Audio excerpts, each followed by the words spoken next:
ناظرین و سامعین السلام علیکم۔ ایک نئی کہانی کے ساتھ آپ کی خدمت میں حاضر ہوں۔ اس نے وہاں پڑی مشعل روشن کی جس سے کمرے میں نیم روشنی پھیل گئی۔ سحر نے دیکھا کہ کمرے میں ہر طرف انسانی کھوپڑیاں پڑی ہیں اور جب آتما ان پر چلتی ہے تو وہ ٹوٹ جاتی ہیں۔ یہ دیکھ کر سحر کو دکھ ہوا۔ اس نے پکا ارادہ کر لیا کہ اس کو سزا ضرور دے گی۔ ادھر جب ہیرا اور شہر کی صبح آنکھ کھلی تو وہ سحر کو نہ پا کر حیران و پریشان ہو گئیں اور اسے ڈھونڈنا شروع کر دیا، مگر انہیں سحر کہیں نہ ملی تو وہ اور بھی پریشان ہو گئیں۔ ساری رات جاگنے کی وجہ سے سحر کو اب نیند نہیں آ رہی تھی۔ اسے اپنے اللہ پر پورا بھروسہ تھا، اگر اس کی زندگی ختم ہو چکی ہے تو وہ چاہ کر بھی کچھ نہیں کر پائے گی، اور اگر نہیں تو یہ آتما بھی اس کا کچھ نہیں بگاڑ سکتی۔ اس یقین کے ساتھ اللہ تعالیٰ اسے اس پریشانی سے اپنی مدد کے ساتھ ضرور نکالے گا، وہ سکون سے سو گئی۔ اس نے خواب میں دیکھا کہ ایک عورت اس کے پاس آئی ہے جس نے سفید لباس پہنا ہوا تھا۔ اس نے شفقت سے اس کے سر پر ہاتھ پھیرا اور کہا کہ میں جانتی ہوں تم اس وقت بہت پریشان ہو۔ یہ آتما اصل میں ایک ہندو عورت ہے جو اپنے شوہر کے ساتھ اس گیسٹ ہاؤس میں آئی تھی۔ بہت امیر تھی۔ اس کے شوہر نے اس سے جھوٹی محبت کا ڈھونگ رچایا ہوا تھا۔ وہ لالچی تھا، وہ اس کی دولت حاصل کرنا چاہتا تھا۔ اس کی بیوی نے اسے اپنی دوسری گرل فرینڈ کے ساتھ دیکھا تو ان کا جھگڑا ہو گیا، کیونکہ یہ اس سے سچی محبت کرتی تھی مگر شوہر اسے دھوکہ دے رہا تھا۔ جب اس شخص نے اپنا کھیل بگڑتا ہوا دیکھا تو اس نے اس کو قتل کر دیا۔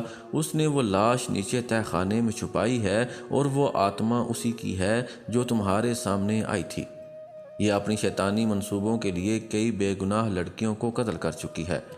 تمہیں اس کا خاتمہ کرنا ہوگا۔ جہاں تم سوئی ہو اس سے 10 قدم کے فاصلے پر ایک کھڑکی ہے، تم اس کے ذریعے نیچے تہہ خانے میں اتر جانا۔ وہاں اس کی لاش ہوگی، تم اس کو جلا دینا اور الماری میں پڑی مورتی کو اس کی آمد سے قبل توڑ دینا تاکہ وہ دوبارہ نہ آ سکے اور ہمیشہ ہمیشہ کے لیے جہنم واصل ہو جائے۔ اس گیسٹ ہاؤس میں کئی قتل ہو چکے ہیں، اب وہ یہاں رہنے کے قابل نہیں ہے۔ اس کے ساتھ ہی سحر کی آنکھ کھل گئی۔ اس نے ادھر ادھر دیکھا، وہ آتما وہاں نہیں تھی۔ وہ جلدی سے اٹھی اور بائیں جانب قدم بڑھانے لگی اور ٹھیک 10 قدم پر ایک کھڑکی تھی۔ وہ جلدی سے کھول کر نیچے اتر گئی۔ اس نے مشعل ہاتھ میں لے لی جس سے تہہ خانے میں روشنی ہو رہی تھی، ورنہ وہ وہاں کچھ بھی تلاش نہ کر پاتی کیونکہ نیچے بہت اندھیرا تھا۔ اس نے پہلے ایک زنگ آلود الماری سے وہ مورتی نکالی اور ہاتھ میں لے لی اور پھر اس آتما کی لاش کو تلاش کرنے لگی۔ یہ گرمیوں کی خوشگوار صبح تھی۔ ہیرا بستر سے اٹھی تو 7 بج چکے تھے۔ اس نے اپنا تکیہ کلام دہرایا، ہائے اللہ، اور جلدی سے اٹھ کھڑی ہوئی۔ اس کی امی کچن میں ناشتہ تیار کر رہی تھی۔ وہ جلدی سے تیار ہوئی اور ناشتہ کیے بغیر ہی اسکول کو نکل گئی۔ ناشتے کے لیے اس کے پاس ٹائم کہاں تھا کیونکہ اس کے اسکول کا ٹائم میں صرف 10 منٹ باقی تھے۔ اسکول پہنچ کر اس نے سکھ کا سانس لیا کیونکہ شہر اور سحر اس کے انتظار میں آلریڈی کھڑی تھیں۔ یہ تینوں بہت پکی سہیلیاں تھیں۔ وہ تینوں جلدی سے اسمبلی ہال میں پہنچ گئیں۔ ابھی 3 پیریڈ بھی نہیں گزرے تھے کہ ہیرا کو ناشتے کی یاد ستانے لگی۔ ہیرا کی طبیعت بھی کچھ ایسی تھی، نٹ کھٹ سی، شرارتی سی، جو سب کو بہت بھاتی تھی۔ آہستہ آہستہ وقت گزرتا رہا اور تفریح کا ٹائم ہو گیا۔ ہیرا نے تو گھڑیاں گن گن کر وقت گزارا تھا۔ وہ تینوں کینٹین کی طرف چل پڑیں۔ وہاں جا کر سب سے پہلے جی بھر کر ناشتہ کیا۔ شہر اور سحر نے اپنی پسند کے کھانے کی چیزیں خریدیں اور ایک گھنے درخت کی چھاؤں دیکھ کر اس کے نیچے آ کر بیٹھ گئیں۔ شہر نے درخت کے تنے سے ٹیک لگائی، ہیرا اور سحر اس کے دائیں بائیں بیٹھ گئیں۔ گرمیوں کی چھٹیوں کے لیے کیوں نہ آؤٹنگ کا پروگرام بنائیں، سحر نے کہا تو ہیرا اور شہر کی آنکھوں میں چمک آ گئی۔ یہ تو نے بڑے کمال کا آئیڈیا دیا ہے یار، ویسے میں تمہیں اتنا عقل مند سمجھتی نہیں تھی، ہیرا نے شوخ انداز میں کہا۔ وہ تو ٹھیک ہے یار، گھر سے اجازت کیسے ملے گی؟ شہر نے مانے لہجے میں کہا، ہم کس لیے ہیں، تم فکر مت کرو یار، ہم بات کریں گے تیرے گھر والوں سے۔ سحر نے ہیرا کی طرف ایک نظر ڈال کر شہر سے پرامید لہجے میں کہا، چلو بھائی، پہلے جگہ اور دوسرا پلان بناتے ہیں، پھر اجازت کے بارے میں سوچیں گے۔ اور اگر نہ ملی تو بتائے بغیر ہی نکل جائیں گے۔ ہیرا نے بے فکر ہو کر کہا۔ ہاں تم تو بس غلط طریقے ہی سوچنا، سحر نے چڑھتے ہوئے کہا۔ اچھا بھائی بس کرو لڑائی اور کام کی بات کرو۔ سحر بولی، میرا خیال ہے مری بیسٹ ہے، اور ویسے بھی گرمیاں ہیں اور وہاں کے مناظر بھی بہت دل فریب ہیں۔ اب لمبی کہانی نہ شروع کر دینا، فطرت کی مداح ہیرا نے کہا۔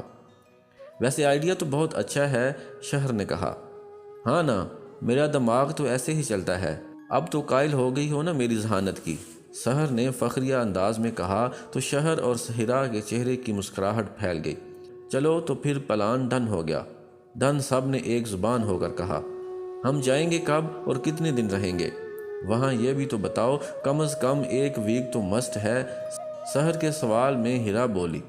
سحر تم بھی تو کچھ کہو، ہیرا نے شہر کی طرف اشارہ کر کے کہا۔ کچھ نہیں، بس یہاں میرا دل گھبرا رہا ہے، ڈر سا لگ رہا ہے، شہر نے پریشان ہوتے ہوئے کہا۔ کم آن یار، اس میں ڈرنے کی کیا بات ہے، ہم بہت انجوائے کریں گے انشاءاللہ، سحر نے کہا، اور اس کے ساتھ ہی بیل بجی اور تینوں کلاس کی طرف چل پڑیں۔ اگلی صبح انہوں نے اپنے اپنے والدین سے اجازت لینے کی کوشش کی، جو تقریباً ناکام رہیں، جس کی وجہ سے پریشان ہو گئیں۔ یار اب کیا ہوگا، ہماری تو ساری امیدوں پر پانی پھر گیا ہے، سحر نے پریشان ہوتے ہوئے کہا۔ تم تو ایسے ہی پریشان ہو جاتی ہو، ابھی 2 دن باقی ہیں چھٹیوں میں، دوبارہ کوشش کریں گے، میرا خیال ہے اس بار ہم ضرور کامیاب ہو گئیں گے۔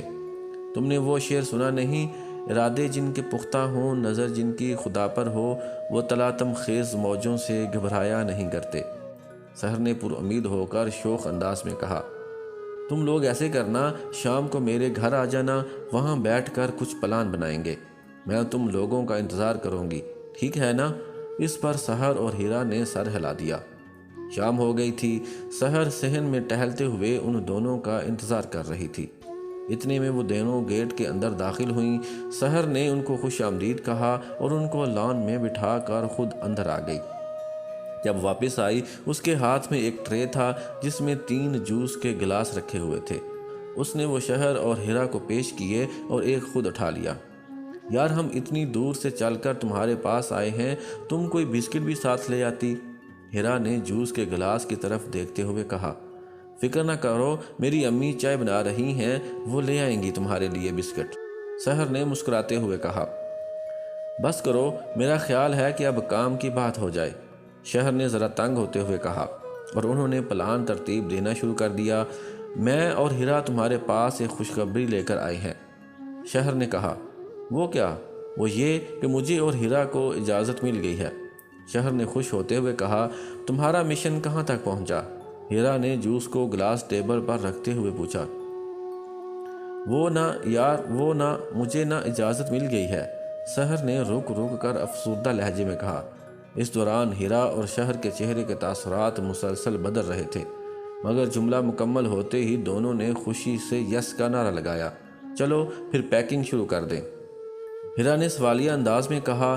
کیوں نہیں، ضرور کرو، سحر نے جواب دیا، مگر ادھر ہم سب رہیں گے۔ کہاں؟ او ہو، تم بھی بڑی بے وقوف ہو، ہیرا ہم گیسٹ ہاؤس میں رہیں گے، اور کہاں رہیں گے؟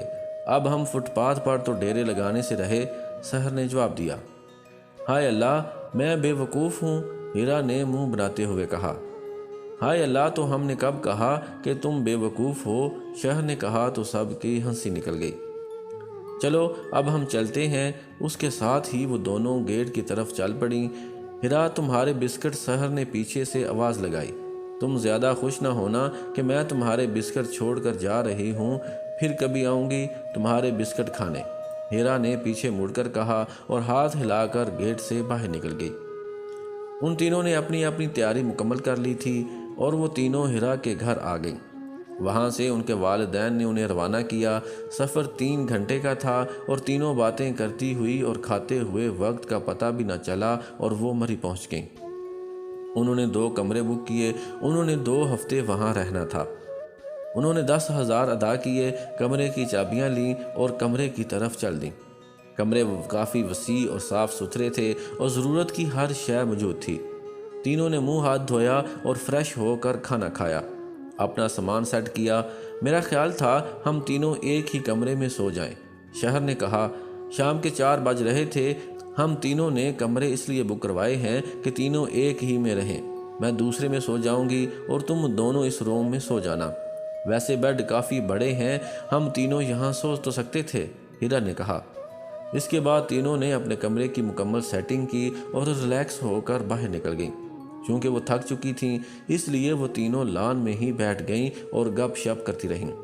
رات کا اندھیرا پھیل چکا تھا۔ وہ تینوں واپس آئیں اور اپنے اپنے کمروں میں آرام کے لیے چلی گئیں۔ رات اس سکون سے گزری۔ صبح ابھی شہر اور ہیرا کی آنکھ بھی نہیں کھلی تھی کہ سحر تیار ہو کر ان کے کمرے میں آ گئی۔ میں اتنی دیر سے دستک دے رہی ہوں، تم لوگوں کا دروازہ کیوں نہیں کھلا؟ سحر نے برہم ہوتے ہوئے کہا۔ تمہیں اتنی صبح آنے کی ضرورت کیا تھی؟ تمہیں نہیں پتا کہ ہم لوگ سو رہے ہوں گے؟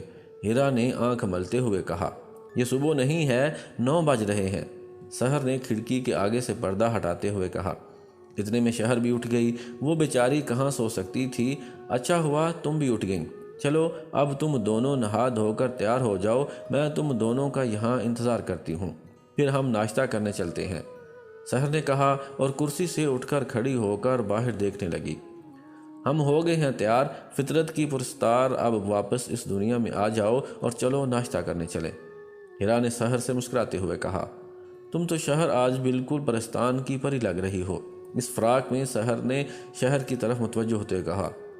ویسے کالے کپڑوں میں ملبوس جن بھی ہوتے ہیں، پرستان میں، ہیرا نے سحر کی طرف اشارہ کیا۔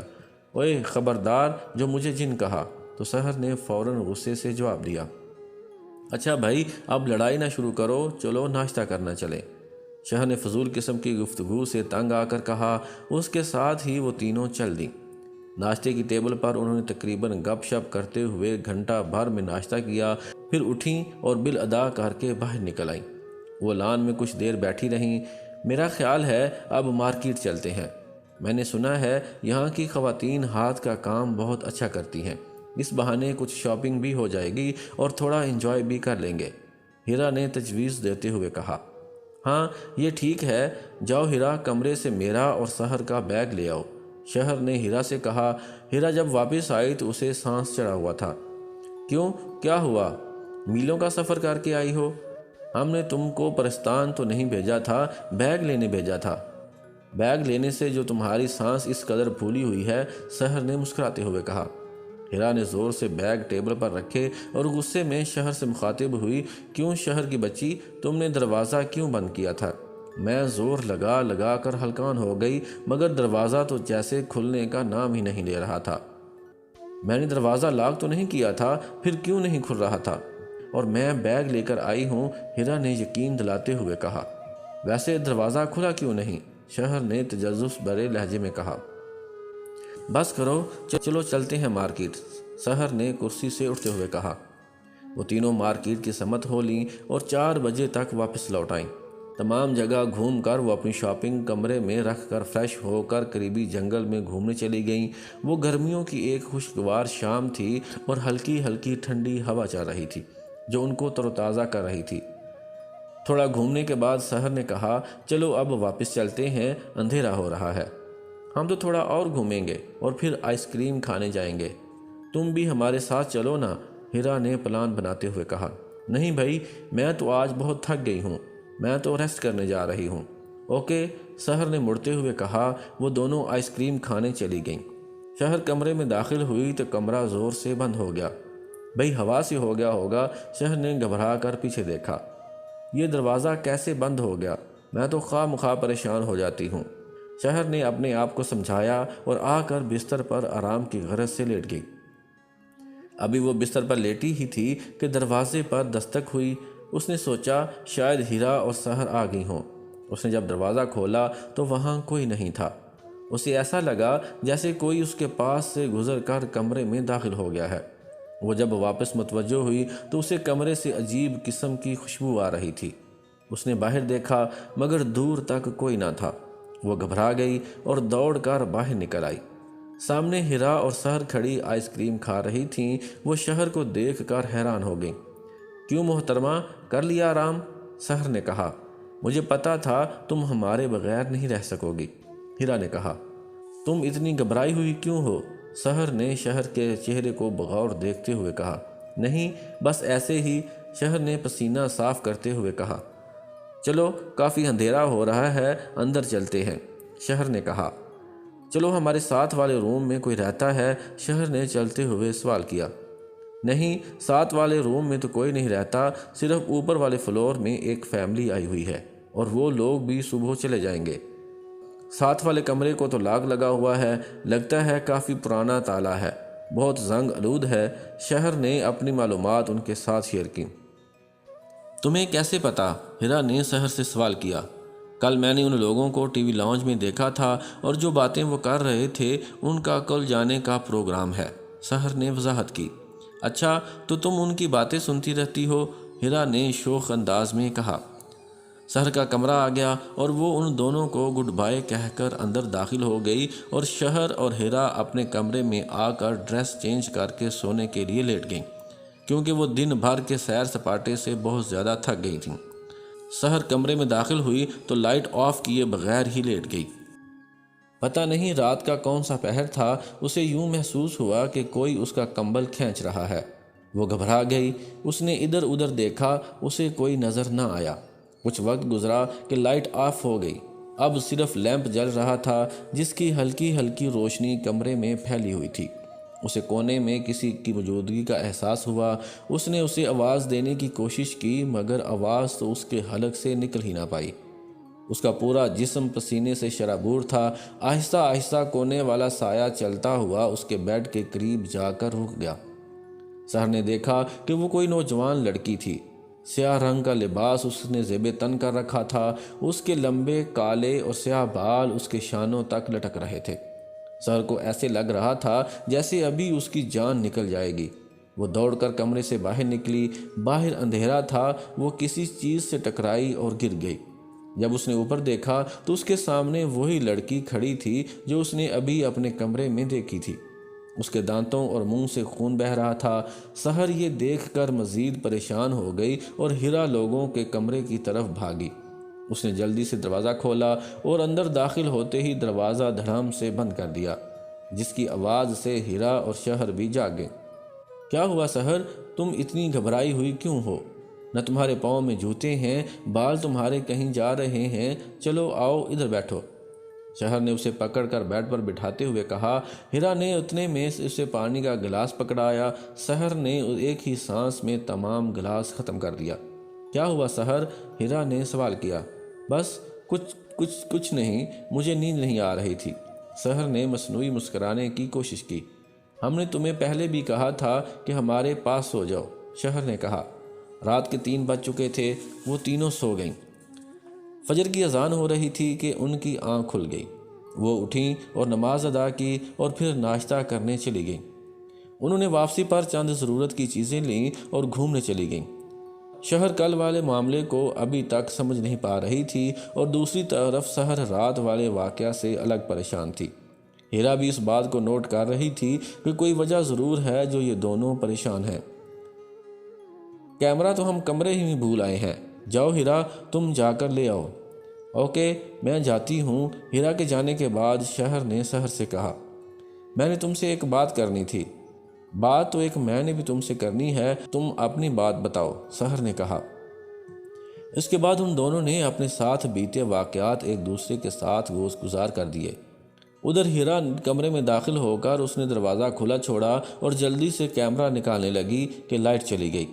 باہر بادل چھائے ہوئے تھے، اس لیے کھڑکی کھلی ہونے کے باوجود بھی اندر کوئی خاطر خواہ روشنی نہ تھی۔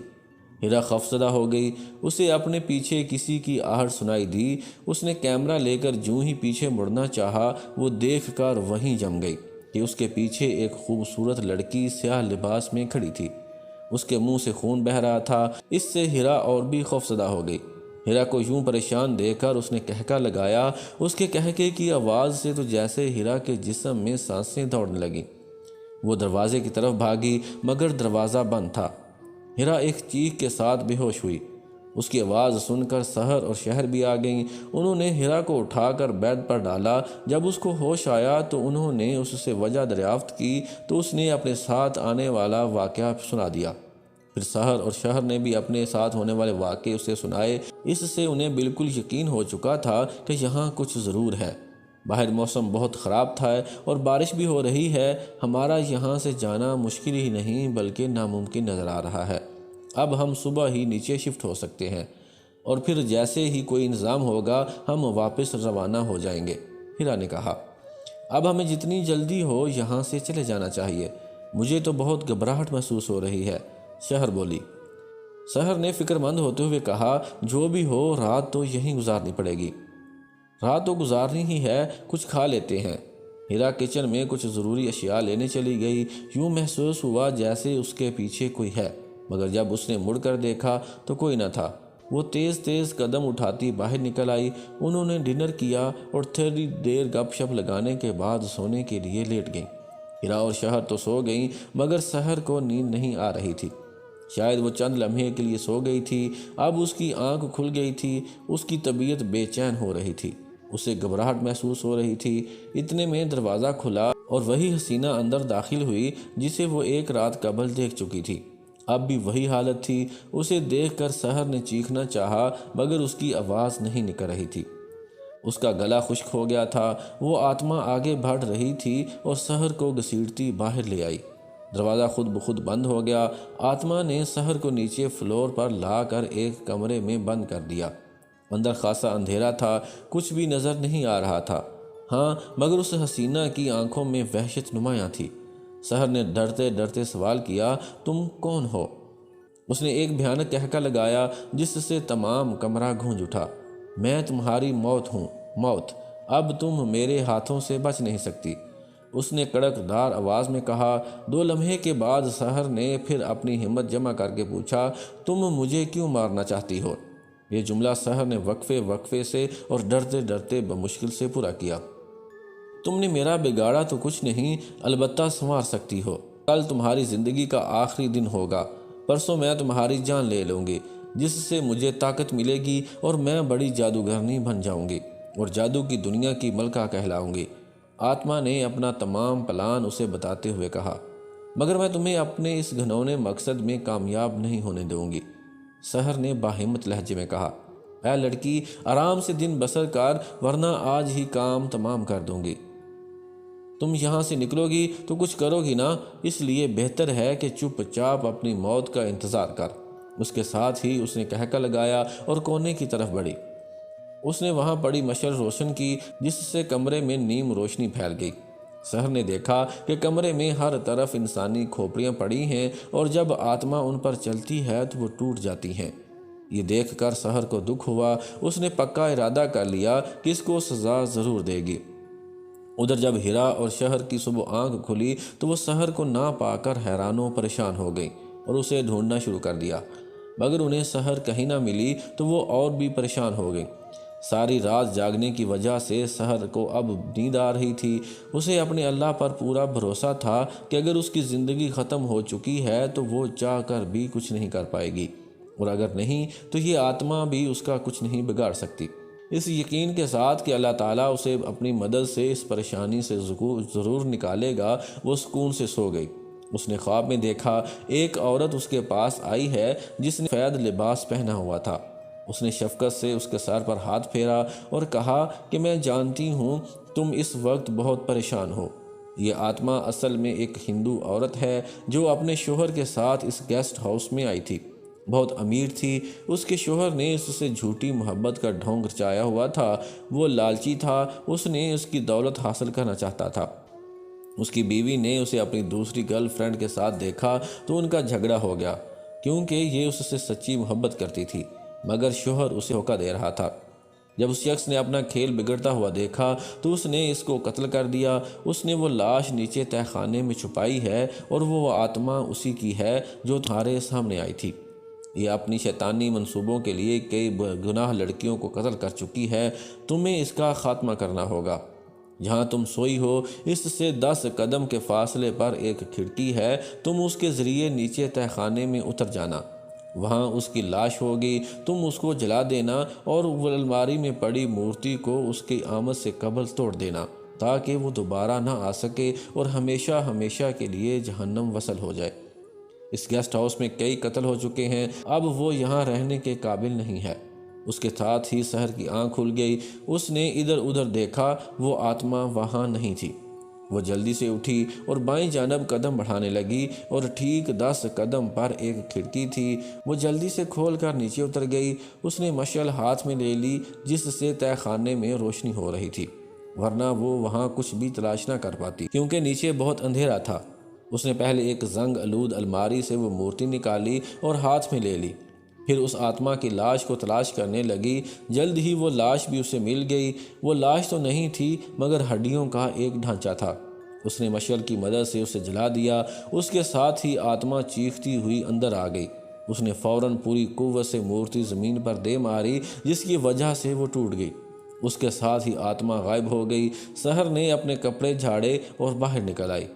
اس کے بعد اس کا رخ اپنے کمرے کی طرف تھا۔ اس کو پتہ تھا اس کی دونوں سہیلیاں اس کے لیے بہت پریشان ہوں گی اور وہ خوش بھی تھی کہ اس نے ایک بہت بڑے فتنے کا خاتمہ کر کے ہزاروں معصوم لوگوں کی جانیں بچائی ہیں۔ جب سحر نے دروازہ کھولا تو وہ دونوں اس کی طرف لپکی۔ کہاں تھی تم؟